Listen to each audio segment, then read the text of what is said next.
billion, I think is the figure there. And to speak on both issues, we have Mark Skilton, Professor of Practice at Warwick Business School, and also, of course, expert on technology. Morning to you, Mark. First of all, just got to ask you, why is ARM such a big buy? You know, why should we care?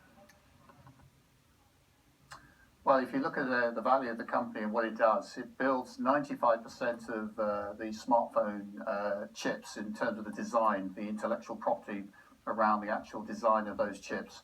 And so it's the leading UK technology company in this area.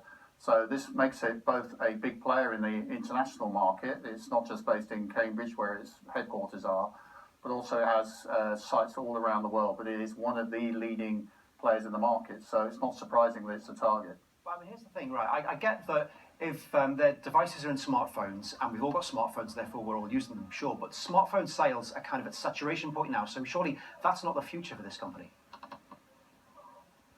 That's right, and that's exactly why we're seeing what we call the Internet of Things, the next big change after the PC and mobile era.